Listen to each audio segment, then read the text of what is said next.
Praise lord. దేవుని వాక్యం నుండి లూకాసు వార్త 9వ అధ్యాయము 23వ వచనం చదువుకుందాం. మరియు ఆయన అందరితో ఇట్లనెను, ఎవడైనను నన్ను వెంబడింప కోరిన ఎడల తన్ను తాను ఉపేక్షించుకొని ప్రతిదినము తన సిలువనెత్తుకొని నన్ను వెంబడింపవలెను. యేసు తన పరిచర్య ఎలా ఉండబోతుంది తన శిష్యులకు దగ్గర కూర్చోబెట్టుకొని సవివరంగా వివరిస్తున్నాడు. నా పరిచర్య ఎంత ఖచ్చితంగా ఉంటుందో, ఎంత ఖండితంగా ఉంటుందో చెప్తున్నాడు.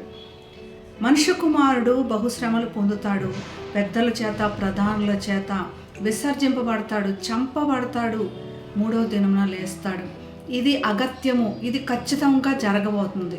కాబట్టి ఇప్పుడు మీరు నిర్ణయించుకొని ఎవరైనా నన్ను వెంబడించాలంటే వాడు ప్రతిదినము తాను సిలువనెత్తుకొని నడవాలి అని అందరితో చెప్తున్నాడు. వారు ఆశించింది ఏంటంటే వాళ్ళ రాజు, వాళ్ళ మెస్సయ్య వాళ్ళని విడిపించడానికి వచ్చాడు, ఆయన ఎటువంటి శ్రమలు పొందడని. కానీ యేసు పరిచర్య ఎలా చెప్తున్నాడంటే తప్పకుండా విసర్జింపబడతాను, చంపబడతాను అని చెప్తున్నాడు. వాళ్ళు అది అంగీకరించే పరిస్థితిలో లేరు.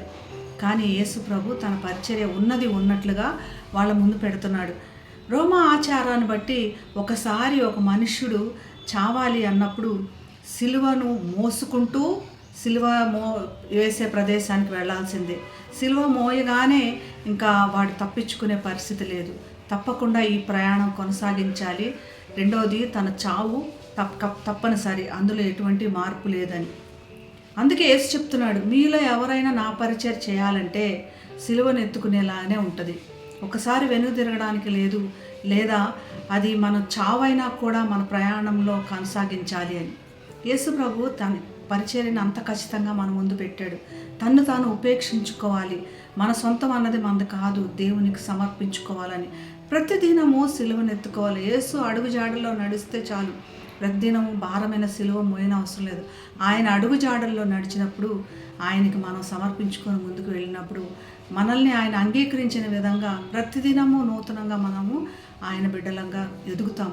అటువంటి కృప దేవుడు మనందరికీ దయచేయనుగాక. ప్రార్థన చేసుకుందాం. మహాపరిశుద్ధుడైన యేసయ్య, మరి నీ శ్రమల ధ్యానంలో ఉంటుండగా నిన్ను వెంబడించడం, ప్రతిదినము నీ సిలువనెత్తుకొని ముందుకు సాగడం అన్నది మాకు నేర్పించు ప్రభా.